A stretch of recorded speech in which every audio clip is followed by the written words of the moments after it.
Coucou les merveilles, c'est Chloé. Alors aujourd'hui, je vous présente un oracle magnifique que j'ai attendu. Bon voilà, je sais pas ce que la poste a fait ou bref. Euh, mais du coup, ça m'a fait grandir encore plus le désir, l'envie de l'avoir et donc je suis trop contente. Il est encore plus beau que dans mes rêves. Donc c'est l'oracle des roses médecines d'Aurore Fanienne et Carole Amalia que je remercie du fond du cœur puisque voilà, elles me l'ont envoyé en service presse. Excusez ma caméra, qu'est-ce qu'elle me fait là? Ah là là, ça me fatigue. Voilà. Donc oui, je remercie vraiment du fond du cœur. C'est un beau cadeau pour moi. En plus, enfin, je sais pas, je pense qu'il peut vraiment me faire du bien. C'est un jeu Rose Médecine.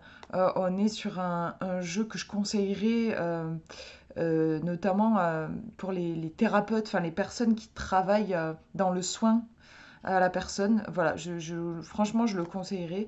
Et bien sûr aussi pour les gens qui traversent une nuit de l'âme, voilà, des choses difficiles.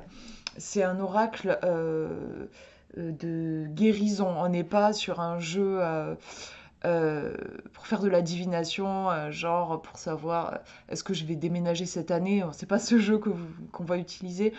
Là, on est sur se faire du bien, en fait. Donc, je vous montre le résumé. Laisse-toi enivrer par le doux parfum initiatique des roses médecines. Chaque rose, de par sa couleur, son essence et sa symbolique, met en exergue un aspect de ton être. Son poème saura nourrir ton âme, son message offrira un éclairage sur ton chemin et sa mise en pratique ancrera son enseignement dans ton corps de chair. Les roses médecines en maître de sagesse te guideront toujours vers la voie du cœur, celle de l'amour. Tu pourras te connecter à elles grâce aux cartes et à leur peinture vibrante, offrant un langage riche et profondément mystique. Un oracle puissant, alchimique et poétique pour poser un regard résilient sur les épines de la vie, embrasser son ineffable beauté, se défaire des pétales inutiles qui ralentissent ton avancée et incarner la quintessence de ton être. Donc il y a 44 cartes, un livre de 320 pages. Donc c'est un livre qui est très fourni. On est sur un jeu que j'ai envie d'appeler jeu à texte. Pas dans le sens où les illustrations ne sont pas travaillées du tout, mais elles sont magnifiques d'ailleurs. Mais je veux dire que ça devient de plus en plus rare les livrets qui sont beaucoup travaillés. Là, on est sur un jeu où le livret est aussi important que les cartes. Voilà. Et ça devient rare, je trouve. Il y a donc pour chaque carte, mais on va le voir, un poème, euh, euh, un texte enfin, qui va détailler le message de la carte. Et vous avez aussi un rituel pour le côté concret. Donc on n'est pas non plus sur un oracle complètement perché, on aurait pu s'y attendre. Moi, je me demandais, honnêtement, voilà, si ça allait pas être juste des beaux textes, mais bon, sans mise en pratique. Vous avez une mise en pratique. Si vous cherchez du coup un jeu, ça m'a été demandé récemment en fait, un jeu avec des rituels pour ancrer dans la matière, voilà, c'est un jeu qui pourrait vraiment vous convenir. Il est à 30 euros, il est édité chez les éditions Vega, chez Très Daniel. Donc le coffret est vraiment trop beau. J'adore. Il s'ouvre. C'est trop beau comment il s'ouvre. Regarde, c'est magnifique. J'ai jamais. Je crois que c'est le plus beau coffret. J'ai jamais eu un coffret aussi beau. Il est vraiment sublime. Qu'à l'intérieur, vous voyez un petit peu le livret. Hein. C'est un livre, hein, c'est même plus un livret là. Puisse ton cœur se souvenir de sa fragrance unique. C'est un jeu qui est très délicat. Hop, je vous montre tout, enfin, sous toutes ses coutures. Ouais, je sais pas comment vous dire, il y a une délicatesse, enfin, il y a l'énergie de la rose, quoi. Il y a beaucoup de beauté, même si il y a des sujets difficiles qui sont abordés. Vous voyez, par exemple, j'ai tiré une carte juste avant de tourner la vidéo parce que je me sentais particulièrement fatiguée. Je me disais, qu'est-ce qui se passe? J'ai tiré une carte, j'ai tiré la rose de glace qui parle de système nerveux qui est ultra activé à cause d'un traumatisme. Donc, vous voyez, ça parle pas que de choses. On n'est pas sur les petits poneys qui courent dans les champs. On a des thèmes difficiles, mais c'est abordé sous l'angle de la poésie. Et il y a cette beauté, les cartes sont belles, la rose de glace, elle est sublime. Voilà, et ça, j'apprécie. C'est très précieux pour moi, surtout en ce moment. Ça fait partie aussi de ma philosophie de vie, d'aborder les choses difficiles. Je pense qu'il faut les voir en face, faire un travail de l'ombre. Mais ça ne veut pas dire pour autant qu'il faut que ce soit entre guillemets trash. Je trouve que envelopper ça de beauté, de douceur, de poésie, c'est aussi hyper important. Et les deux ne sont pas incompatibles. Et là, vous avez un oracle qui a cette alchimie-là, quoi. Donc on va regarder le livret. Alors, c'est un beau livret en couleur. Alors, au début, on va nous parler de la symbolique de la rose en Occident. On va nous parler de la genèse, voilà, la genèse de l'oracle. C'est super joli aussi, vous voyez, on nous montre, j'avais pas fait attention, mais qu'on peut voir dans la forme de la rose avec les pétales et tout ça, l'image du labyrinthe. Qu'est-ce qu'une rose médecine? L'objectif de l'oracle. On nous dit que, bon, je vous lis pas tout, mais que l'objectif premier des roses médecines est de ramener la sagesse du vivant dans le corps de l'être humain. Véritable carte au trésor qui ne demande qu'à être révélée à sa propre conscience, d'où l'approche psychocorporelle dans les pratiques qui permet d'intégrer leur message au quotidien. Voilà, on n'oublie pas le corps avec ce jeu, c'est important. Vous avez un glossaire parce que voilà, il va y avoir des termes qu'on ne connaît pas forcément et du coup c'est expliqué ici. Comment se relier à l'oracle des roses médecines? Donc là vous avez un rituel qui est proposé. Et des tirages. Alors le tirage simple, le tirage alchimique, on va retrouver des tirages uniques qui ont été conçus voilà, en lien, vous voyez, avec la rose, hein, l'image de la rose, les racines, la tige, les épines, les pétales. Voilà, j'adore, j'aime toujours quand il y a des tirages inédits. Le tirage chemin de la rose initiatique, alors je ne les ai pas encore faits. C'est aussi un... Excusez-moi, il faut que j'augmente la luminosité de mon écran. Bon, je ne suis pas sûre que vous, ça vous fasse une différence, mais moi, je n'y voyais pas très clair. Voilà. C'est aussi un oracle qui demande de prendre le temps. Parfois, on est pressé, on veut vite une réponse à une question et tout ça. C'est pas vers ce jeu que je me tournerai quand je me trouve dans cette situation-là. C'est un jeu, bah déjà, il faut prendre le temps de lire le poème, de le laisser infuser en soi, de méditer dessus. Je sais pas, c'est vraiment, voilà, vous voyez l'épaisseur du livret. Enfin, c'est pour ça que je disais que c'est aussi pour moi un jeu à texte, entre guillemets, parce que vraiment les textes sont vraiment importants. Il y a beaucoup de jeux que j'ai dans ma collection. Honnêtement, je peux me passer du livret. Je me passe du livret. Lui, je ne m'en passerai pas. Voilà, il est vraiment important, je trouve, dans l'identité du jeu. Euh, Et donc voilà, c'est les tirages, là, je les ai pas faits encore parce que ça va me prendre un certain temps. Et j'étais trop pressée de vous le présenter, franchement, le jeu. J'étais trop contente depuis le temps que je l'attends. Là, voilà, je me suis dit, je n'attends pas pour présenter le jeu, je tourne la vidéo tout de suite. Euh, donc ensuite, interprétation des cartes. Alors, on retrouve là.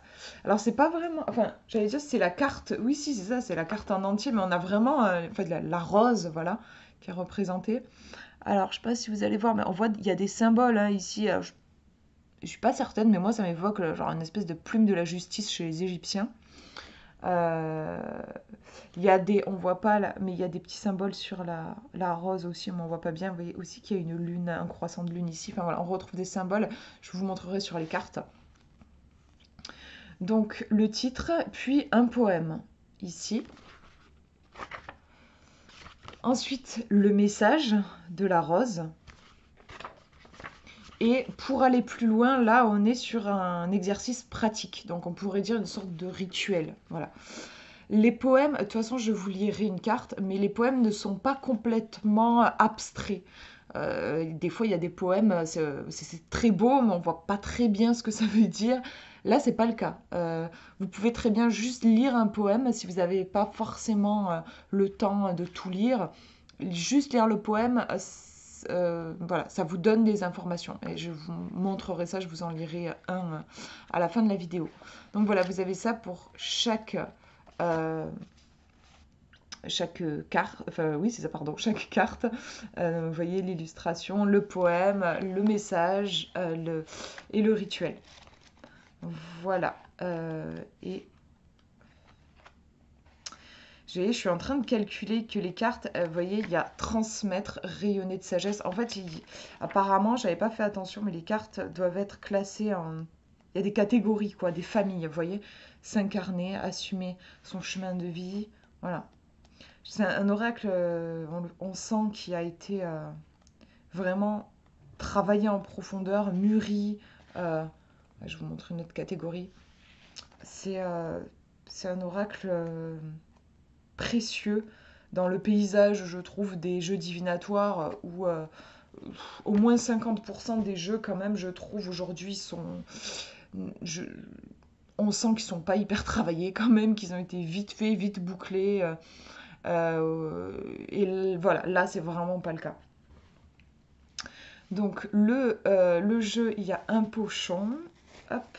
Enfin, il arrive dans un pochon. J'adore le dos. Enfin, vraiment, ce jeu est superbe. Magnifique, hein. Vous voyez qu'il y a les dorures, hein, qu'on retrouve d'ailleurs, hein, sur la boîte. Je sais pas si vous vous rendez bien compte, mais c'est pas évident à montrer, mais vous voyez les cercles là, en fait, ils sont, c'est doré, quoi. C'est pas juste dessiné. Les cartes, elles sont assez grandes. Je vous mettrai les dimensions. Allez, je vais vous attraper un Rider-Waite que j'ai pas trop loin. Un tarot, pour vous montrer. Par rapport au tarot Rider-Waite-Smith, vous voyez, bon, on est c'est un oracle. Souvent, les oracles sont un petit peu plus grands. Donc voilà, au niveau de la taille, je vous mettrai les dimensions dans la description.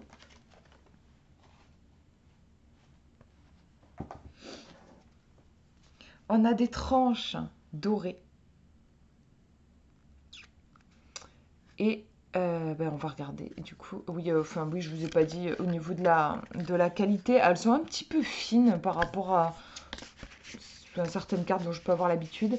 On est sur des cartes qui chantent, comme dirait Valérie Mariotte. Je sais pas si vous les entendez. Donc, voilà. Mais après, niveau qualité, voilà, elles me paraissent tout à fait correctes. Donc ouais, on regarde les illustrations. Alors, je sais pas, hein, mais pourtant il fait un super soleil, mais alors je sais pas si c'est moi ou... Attendez, je vais essayer de m'augmenter la luminosité. En fait, je sais même pas si ça vous fait je pense pas que ça a un impact sur vous, comment vous allez voir, mais bref. Là, moi, j'y vois plus clair. Donc, vous voyez qu'il y a plein de petits symboles. Alors, je vais pas commenter tous les symboles des cartes, mais voilà, il y a plein de symboles. Et les illustrations, personnellement, j'adore, vraiment. J'aime beaucoup.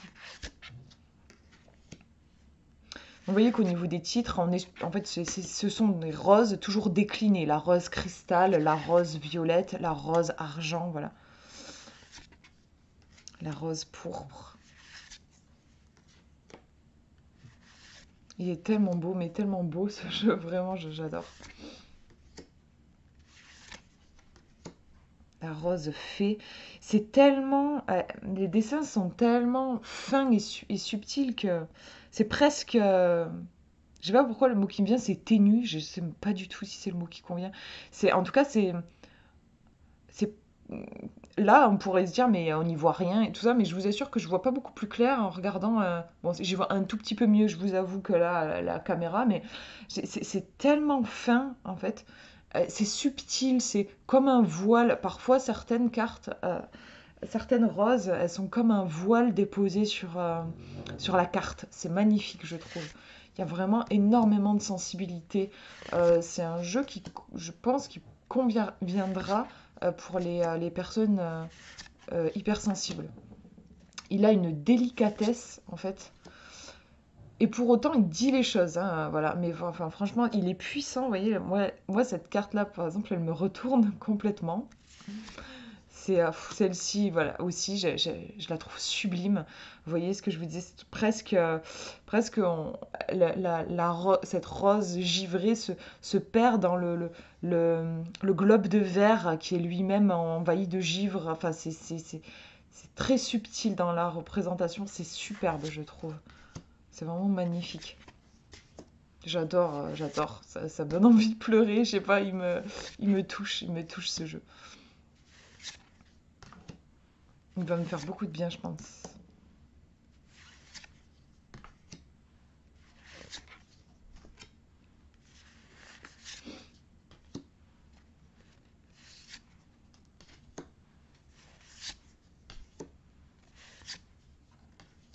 Donc on retrouve pas mal de couleurs, parfois aussi des matières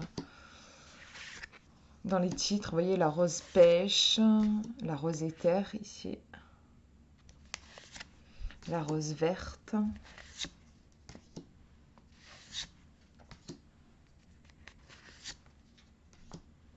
Elle est belle celle-là aussi, mais j'adore quoi.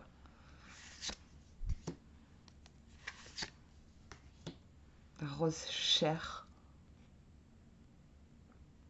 C'est marrant, il y a, je sais pas, comme une écriture, vous savez, pour les personnes qui, le braille, je crois qu'on appelle ça, enfin le truc qu'on sent sous les doigts pour les personnes qui sont aveugles, qui peuvent pas lire. La rose céleste, la rose jaune.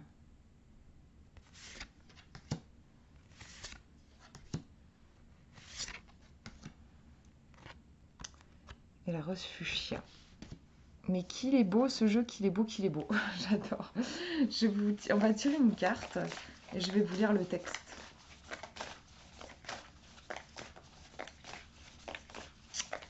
Je vais tirer une carte.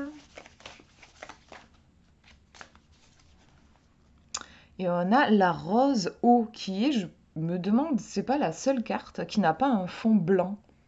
Parce que les autres ont ce fond blanc. Elle a ce fond bleu. Donc, on va regarder. C'est la 18. La 18. Alors, donc là, je vous lis le poème. Miroir arc-en-ciel du cosmos, je suis la materia prima qui porte le germe de la création. Maîtresse et fertilité, mémoire et vibration, l'eau des pleurs de la Madeleine au parfum de rose.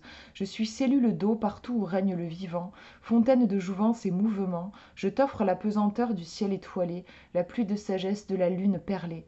Comme le roseau, je ne romps jamais, source de vie. Je suis ce qui est. Lorsque j'ai une direction, je dessine le courant, j'épouse les formes de mon contenant. Vecteur de transmission, je transporte le son. Je suis expression et résonance des émotions, vague interminable et tourbillon. Je suis neige d'hiver et pluie de printemps, rivière d'automne et mer d'été, baptême et cycle éternel de la préservation. Je suis le flot incessant d'inspiration. Oui, là, c'est le poème. Donc, vous voyez qu'on a plein de mots-clés en fait qu'on peut déceler dans le poème et qui déjà peuvent nous donner des informations. Je trouve qu'on n'est pas sur un truc qui est complètement abstrait. Alors, message de la rose. Donc, voilà, je vous lis le message. Grâce à moi, la vie a commencé sur Terre et perdure encore aujourd'hui. Je porte les mémoires de tout l'existant depuis son origine. Cyclique, je circule librement et coule en toutes choses. Grâce au soleil, je m'évapore au ciel et je bénis la terre. Généreuse et résiliente, j'arrive à bout de tout ce qui me résiste. Caméléon, j'ai le pouvoir de devenir un autre élément. Je peux être solide comme la terre, brûlante comme le feu, fluide comme l'air. Par mon toucher, je fais naître et mourir. Ambivalente, je suis à la fois créatrice. Pardon, je sais pas pourquoi j'ai vu créatrice, c'est pas écrit. Hein. Active et passive. Je crée autant que je détruis. Je transforme autant que je stabilise. Je suis froid qui brûle. Je suis stagnation et cadence survoltée. Vie et mort, impermanence salutaire. Je suis là pour te rappeler que tu es à mon image, cyclique et mouvementée, révélant la sagesse inconsciente de la lune, porteuse de la médecine de la transparence. Je t'invite à plonger dans tes profondeurs inconscientes. Je suis le yin par excellence, miroir de l'âme, qui, en fonction de ton état émotionnel, peut refléter une vérité plus ou moins objective. Vacuité qui répond à tous les besoins, j'influe chaque seconde de ta vie. Je suis ce que tu bois, ce que tu nourris et ce qui te guérit. Grâce à moi, tu peux te régénérer, fluidifier et purifier tes pensées lourdes. D'ailleurs, avec la rose R, je régularise la présence de ton intellect et je te reconnecte aux sensations de ton corps Éden. Ondine et nymphes sensuelles s'en donnent à cœur joie à mes côtés. Je cultive ton monde onirique pour explorer d'autres dimensions de ton être. En avoir conscience peut t'inciter à créer de nouvelles habitudes pour prendre soin de ton eau et de toutes les eaux qui habitent les 3/4 de la planète. Sans contour, je ne vais nulle part et je vais n'importe où. J'échappe lorsque je ne suis pas contenue. C'est pourquoi j'ai besoin d'une certaine teneur pour maximiser mes pouvoirs. C'est marrant, cette phrase-là, par exemple, elle me parle. On peut le lire voilà, par rapport à soi. Je sais que moi, j'ai besoin d'être contenue. D'ailleurs, enfin, j'adore les baignoires. J'adore les baignoires. J'aime avoir un bord, quoi. Enfin bref, je ferme la parenthèse, mais vous voyez qu'on peut lire... Enfin, le texte est assez long, mais je vous le lis pour que vous puissiez voir... déjà, si ça vous parle, et voir à quel point c'est riche, en fait. Observe mon lien au soleil. C'est grâce à lui que je me transforme et que je suis active. Ce soleil symboliquement se réfère à ton yang, au feu de ton esprit. Explore-moi avec ta curiosité, donne-moi une direction. Essaie de comprendre tes émotions, établis un lien avec tes eaux intérieures. Flotte à ma surface, plonge en mon sein, reste en apnée. Regarde-moi, prends conscience de qui je suis. Je définis ton rapport à l'espace-temps.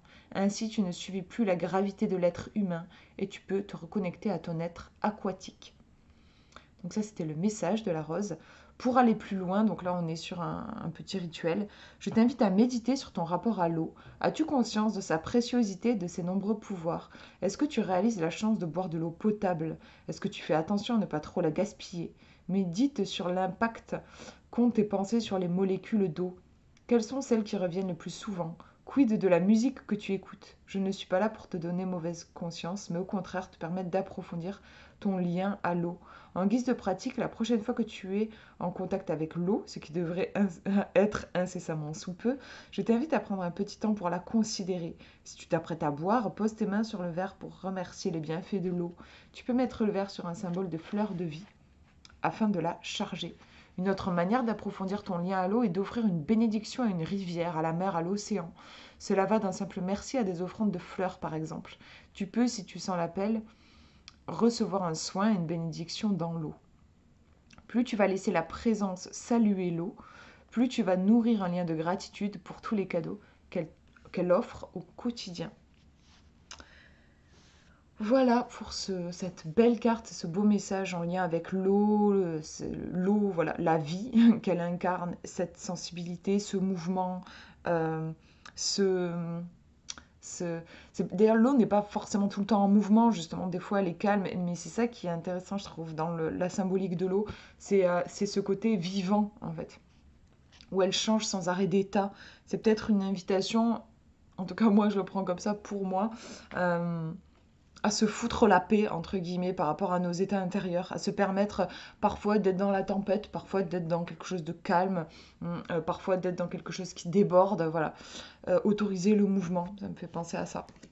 Voilà pour cette présentation, j'espère que ça vous aura plu. C'est un oracle que je trouve vraiment magnifique. Je vous fais de gros bisous, prenez bien soin de vous.